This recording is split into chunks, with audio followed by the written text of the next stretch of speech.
Bonjour à tous et bienvenue, merci d'être avec nous sur bigwebtv.fr. Nous sommes le lundi 26 mai 2014, les yeux dans l'actu. À la une aujourd'hui, les européennes et le Front National a remporté, vous le savez, une victoire historique aux européennes, devançant largement l'UMP.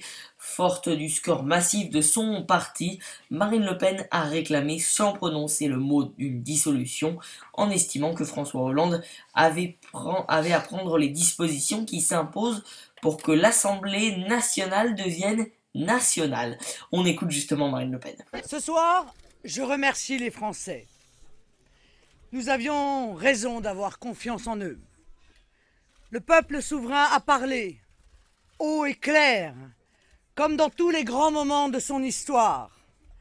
À la coalition de tous ceux qui ne croient plus en la France et qui pensent que les Français ne sont plus dignes de la liberté et de la souveraineté, le peuple souverain a clamé qu'il voulait reprendre en main les rênes de son destin.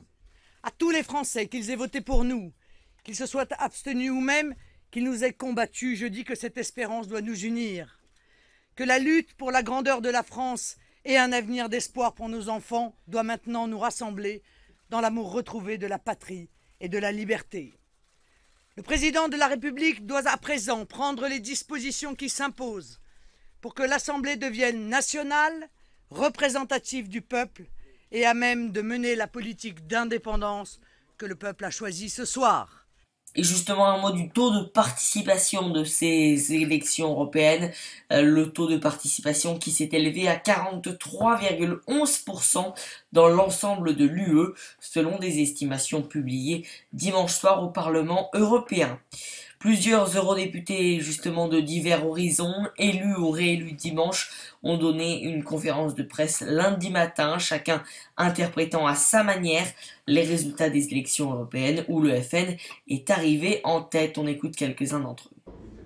Nous pouvons, au sein du Parlement européen, constituer une minorité de blocage, dégager sur certains votes des minorités larges, parce que l'euroscepticisme se développe en Europe. Il prend d'ailleurs des formes assez diverses. Il y a des partis avec qui nous sommes très proches, d'autres formations politiques dans d'autres pays avec qui nous avons déjà des partenariats et avec lesquels nous allons essayer de constituer un groupe dans les semaines qui viennent. Nous pouvons être en tête, nous pouvons gagner, et nous sommes d'ailleurs même les seuls, me semble-t-il, la droite et le centre-droit en France, à pouvoir enrayer la progression du Front National. Nous sommes les seuls en capacité de dire stop au Front National.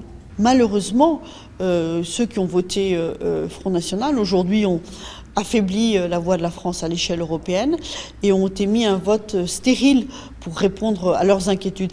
À nous maintenant de reconstruire une offre et une parole et des propositions, des projets qui devront être mis en œuvre, même si nous sommes minoritaires, pour rétablir cette confiance. Et puis à Rome, en Italie, le parti démocrate du chef du gouvernement italien, Matteo Renzi, a remporté haut la main les élections européennes avec 40,8% des suffrages.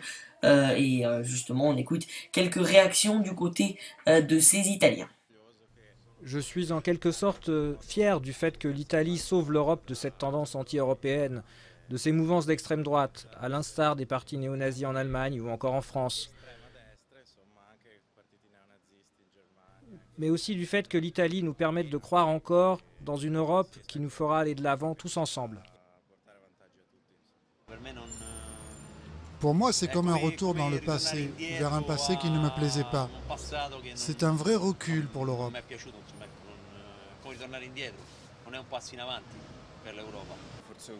C'est peut-être le signe d'un malaise, d'une perte de confiance dans les institutions. C'est un vote de protestation.